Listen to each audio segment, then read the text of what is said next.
take my glasses off. Hello, Andy. Hey, Andy Barlow. Alison. How are you, darling? Oh, great. I'm so happy to have you on the show, on the love transmission here. Andy Barlow, people, you may already know, is from a band, he's in a band called Lamb. He's a well-known musician, producer. Oh, he's done all sorts of amazing things. And and I happen to know that he's helping people express their creativity as well, which is something I love to do. So, Andy, hello, tell us anything. How are you today? All of it. Lovely to see you, Alison.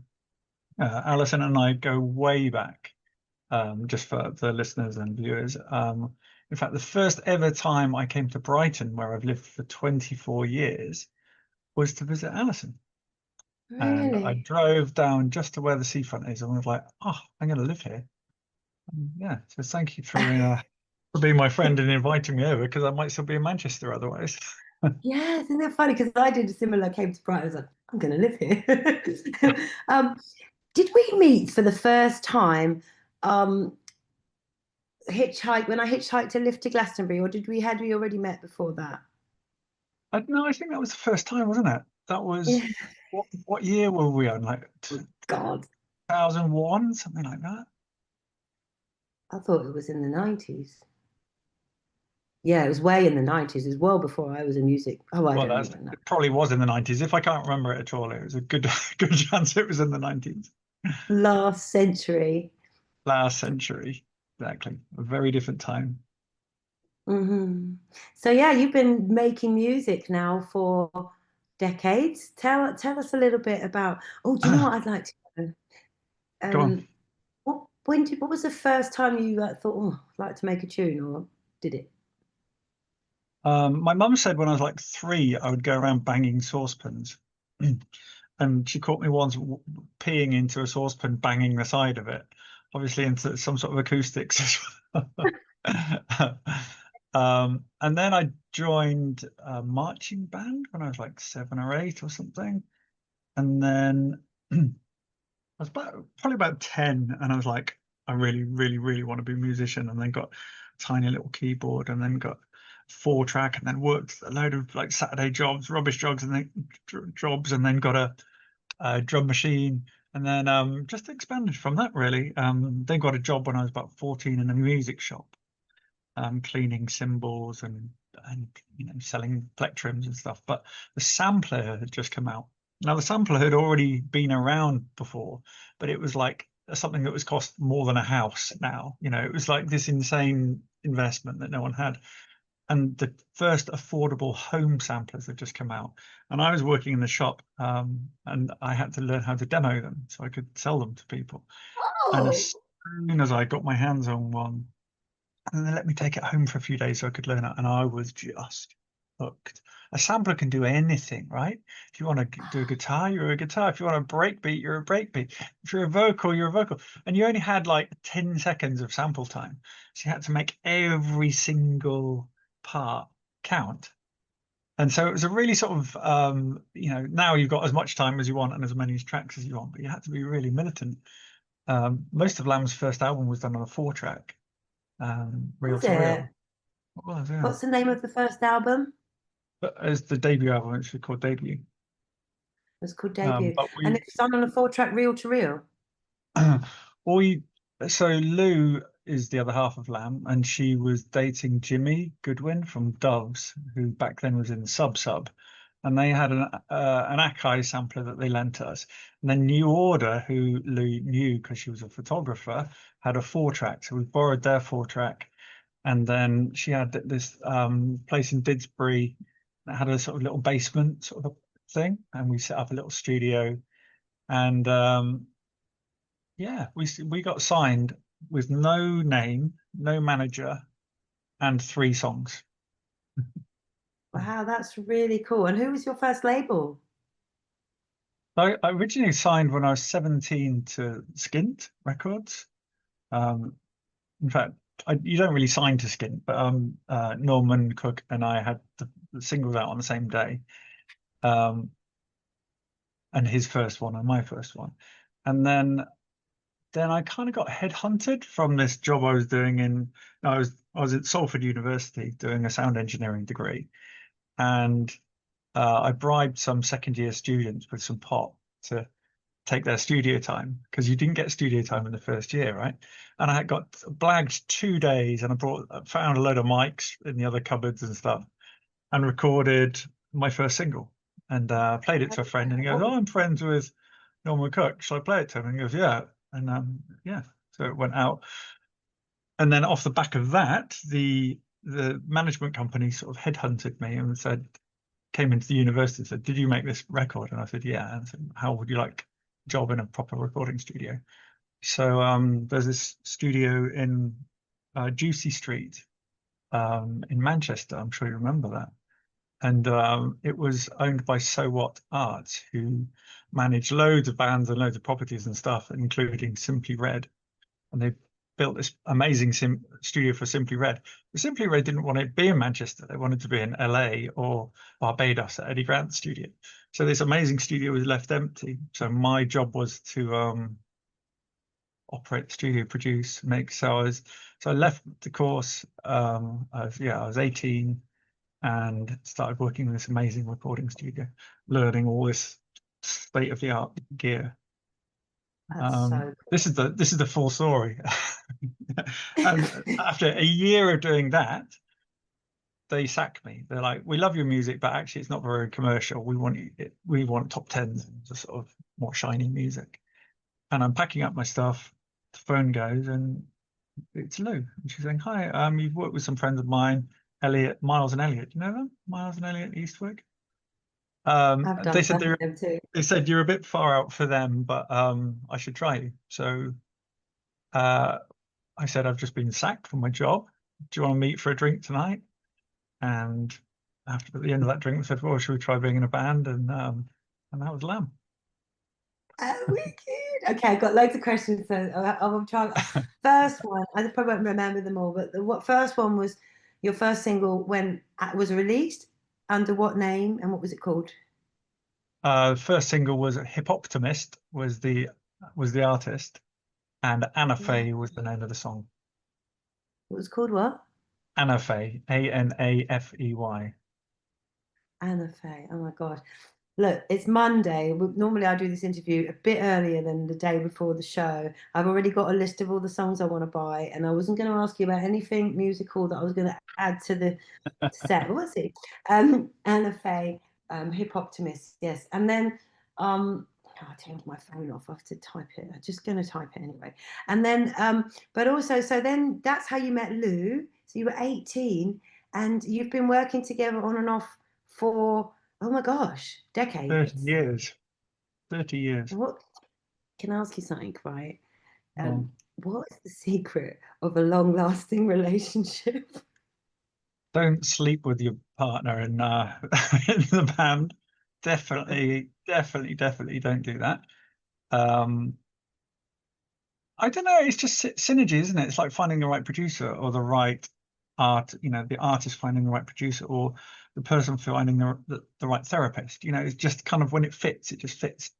And Yeah, yeah, yeah. certainly on the first half of our career, there was a real sort of uh, we were quite different people back then, and there was quite a lot of bashing of stones, which would create spark. And in that first album, you can really sort of hear that sort of bashing of stones. And then, through the years, we mellow. And does the music benefit from that? I'm not sure, because that was quite exciting, that bashing. But and then we, yeah, sort of became friends. And then, a huge career. We toured over 60 countries. We, you know, 2 billion streams, of music that we've produced. It's been an amazing roller coaster of a ride, and opened some incredible opportunities, to produce other artists as well. Yeah, so who's the most famous person you've produced?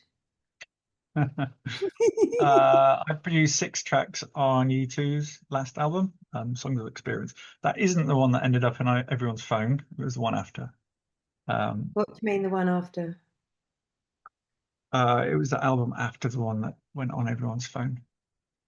What, a U2 album that went on everyone's phone? Do you not Okay. remember that? I live in my own little world. I don't have a clue what you're talking Oh, bless you. about. It was the best, worst album promotion ever. Basically, they got so loads of backlash from it. But anyway, I was a huge U2 fan. Like Acting Baby when it came out was just like one of my like, Brian Eno, his most creative and best. Like, I mean, one of his most creative and best. Um, and yeah, I got kind of. I had a really strong feeling I was going to work with them, and then I got a call one day saying, "Do you want to go and try out in Denver, in Colorado?" And Ah, then that went, and then a couple of weeks there, and then will you come to Vancouver?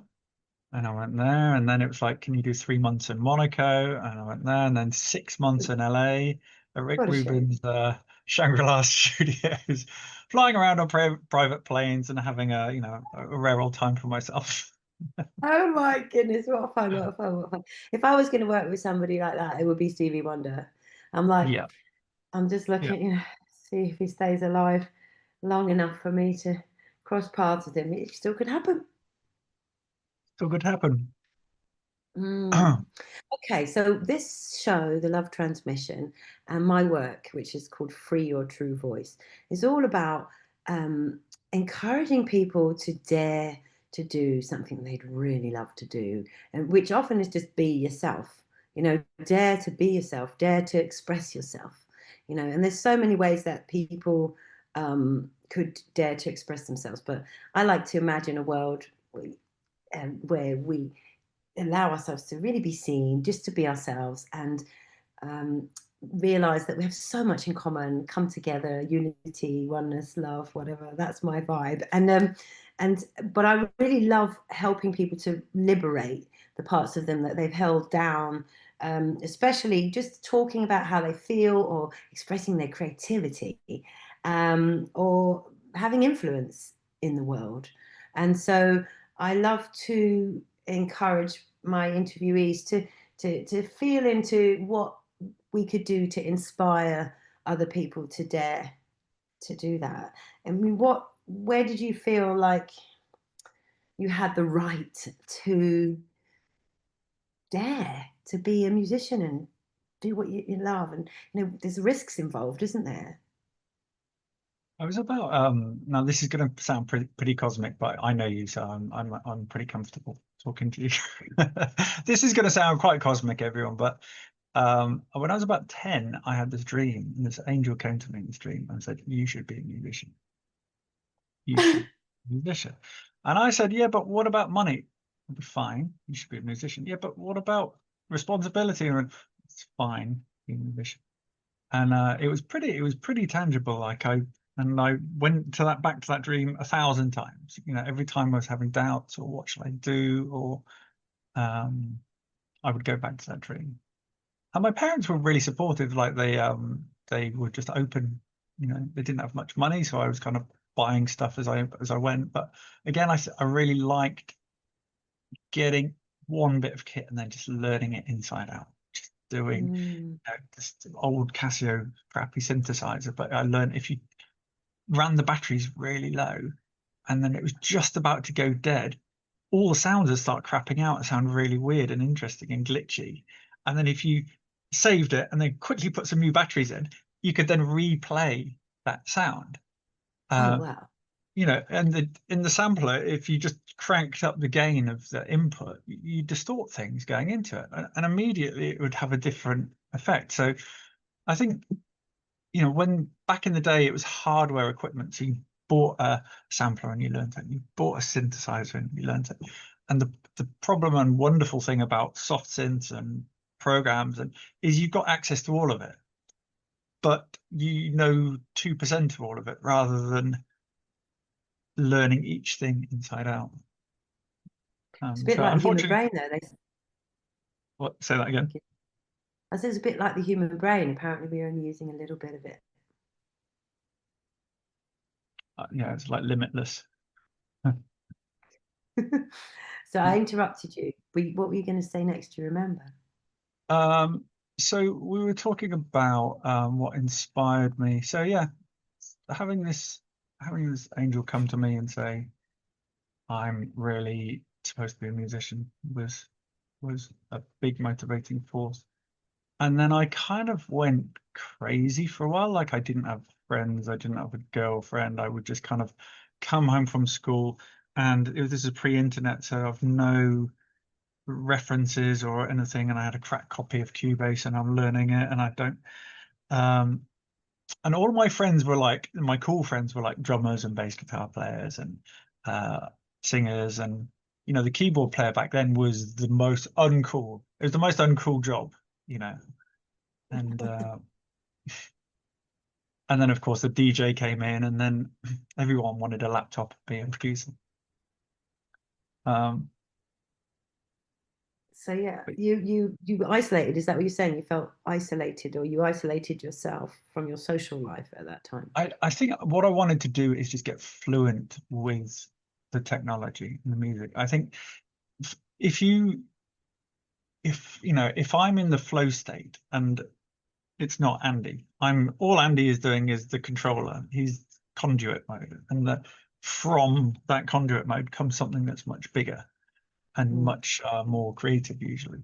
So, mm, but if you're learning something and you're kind of thinking about the software and what that key is, and oh, where's that page, and blah, blah, it's very, very, very difficult to get in that flow state because it's a different side of the brain. It's the learning brain. It's the, oh, shall I pay the bills? Oh, did the dog get fed? It's that side of the brain, and they're all things designed to pull you out of the flow state. So I guess I wanted to get so accomplished at it that I didn't have to translate anymore. So then I could express without having to think about it. And that took a good few years of just going home and getting in front of my bedroom and doing it. yeah, that's great. So that recently I published something on somewhere, social media somewhere about practice, and it's very true. It's like when things become muscle memory, you then can, yeah, just you talk about the flow state, you can allow other influences to come through. So yeah, absolutely. So if you were giving advice now to anybody here who wanted that flow state to come through, would you be advising them to knowledge up? Well, this is probably a good time to pitch my new endeavor, which is called Inflow Retreats. Ta-da! Do you like what I did? Yeah, well Uh, done.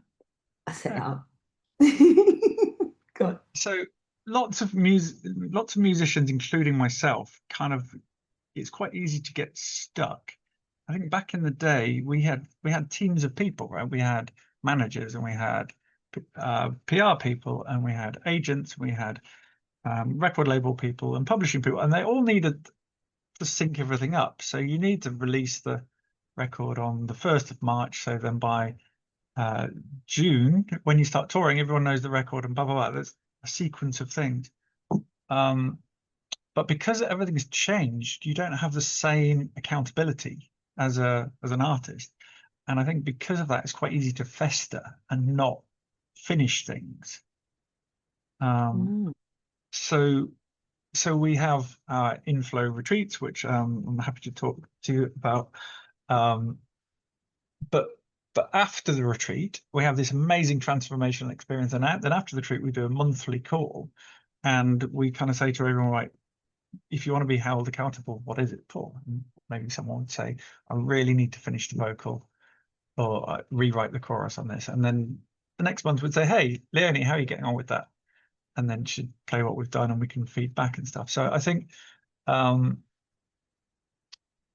other things to aid flow uh, and creation is a space, and it's so difficult to have a space where you can feel that you can just create without kids running Mm. around or without chaos, clear, maybe if even with a set of speakers, if you're lucky, and um, then from having that space, the creativity kind of comes, and you just show up more, and you just want to be there more. Um, I I live in Goa in India for a good few months of the year, and I built a studio there, um, and I kind of put the all the gear in the room, and it's this big, impressive room, and I was like, wow, it looks amazing. and I didn't use it. And I didn't use it. And 3 weeks went on, and I was like, why aren't I using the studio? And then I take all the gear out and I put it in this little sort of spare room, small, much more, cozy room. And all of a sudden, bam, I'm creating. It's like you Mm. don't want it to feel too big, you don't want it to feel small. And then all of a sudden, like I was in there every day, 5 hours a day. So I think finding a space that you can feel is yours and you feel safe and you can feel and you can give yourself that. I think that's a huge part of it, 50% even. Mm. So in terms of your retreat, it's funny. I'm a student of human design, and right now I'm in the dining room. I've just moved, and the kitchen's there, and my environment is kitchens. And the difference it makes when I'm in a place where the environment is right. I've just booked a co-working space in Brighton, Plus X Innovation, right, and it has kitchens on every floor, and I go there to work, right, and I get so much more done, and I really feel it, and you can study human design and find out what your environment is, and also life experimentation, your big studio and then your little space. And I totally agree, the environment. And the other thing you said was accountability, super important. I'm coached, and I am a coach, and I have people to be accountable to. It really helps me. Not everybody needs that, and for not A lot everybody, of environment. creative people do. A lot of Yes. creative people I do. think we do. I think a lot of us, because a lot of us also on the spectrum, I Of don't know, course. you must have encountered that, but I feel so many of us have like ADHD type brains. Not everybody wants to self-diagnose or give it a name, but I see it everywhere with loads of creative people. And I know that that's a trait that really works well with having support, constant support. So tell me a little bit more about your retreat. So there's monthly calls, and yeah, and there's So the accountability. so that's all the follow-up. So I had an idea a couple of years ago, and I thought, what is it that I would like to teach, and how can I no. I was just thinking a couple of years ago what I'd like to do, and the thing that I get most excited about is finding and getting into this flow state because it's brilliant. It's like surfing, and like I was in surfing, it last night. you've got to have the wave, and then you need the technical ability to stay on the wave. So the wave is Yes. the excitement, wave is the flow. Surfer is the technical ability and making it all happen, making sure um, you can stay on the wave and not get wiped out by it.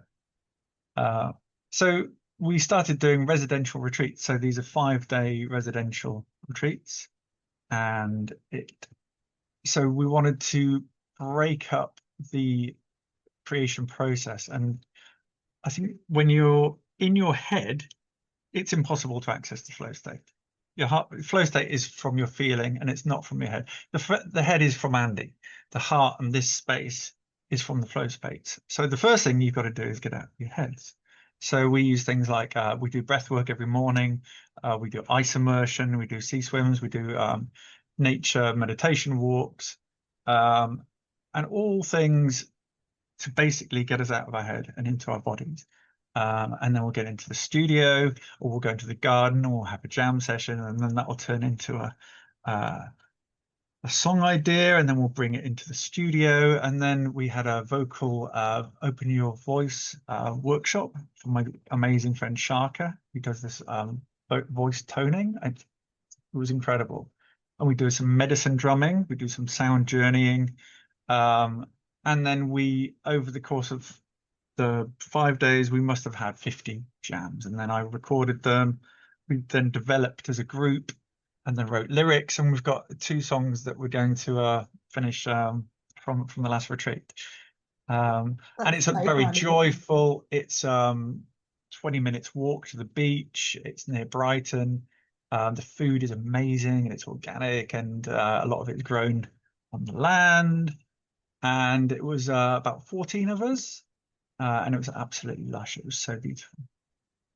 Well, that sounds amazing. And also, the other thing that I find incredibly important is to be around other people. Creativity sort of bounces and sparks. So if I'm around other people that are creating, it affects me really wonderfully. I've been doing workshops where we co-create songs together as well, and it's like when there's everybody else's energy and ideas and feelings and in the mix, it just sparks me off, and yeah, it has a lasting effect.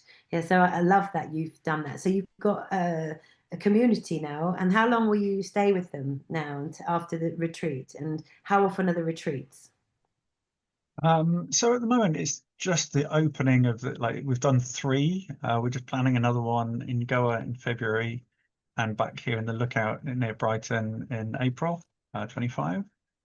But That would ideally we'd do sort of like 5 or 6 a year. You know, maybe one in Ibiza, a few here, maybe one in LA. You know, just stay in residential studios, get amazing breathwork practitioners and amazing chefs, and do something like, you know, because you can go on a yoga retreat, and you can go on a yoga retreat, but you're doing yoga all day and that's great, but you can feel this transformation. You know, we had some of our participants who would really hadn't sung.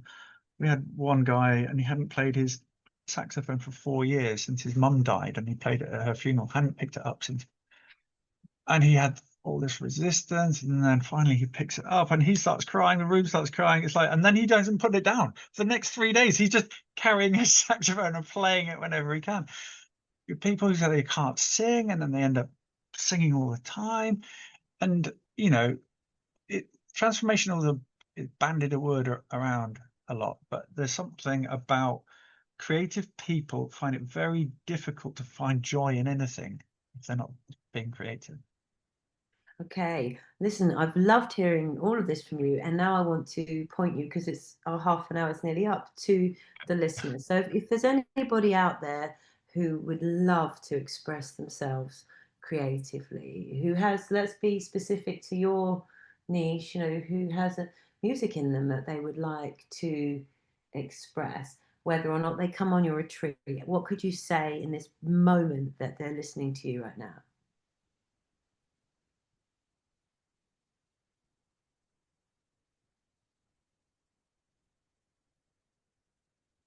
If you find your musical tribe, you're going to want to create a lot more. Find your tribe. Mm, Your mm. tribe. Have you got any suggestions about how that could be done? Like how did your people find you, for example, apart from your advertising, or did they know, some of them know each other already, or find your No, tribe? I mean, Lamb have got quite a lot of social media followers, so we, you know, could, you know, promote it to them, and then we just literally just started. So my partner Jess set up socials, and then we found someone to, and we spent a few £100s on advertising, and word of mouth bit, I Mm, guess. mm.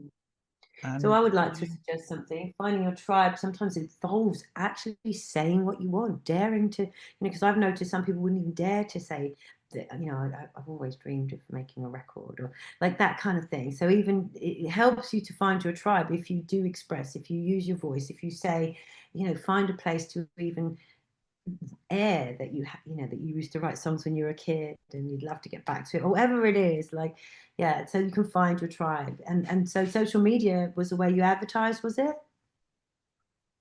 yeah, because it's a fairly unique thing, I think, you know, breath work and body work and music production and songwriting with hot tubs and saunas and uh, ice immersions. It's like no one Googles that. Oh, I want that. Um, so with social media, I guess you can target more people who like yoga, people who like electronic music, people who like wellness. You know, you've got, there's a few things that it kind of ticks some boxes, but it's a very, very unique sort of fusion of different sort of practices.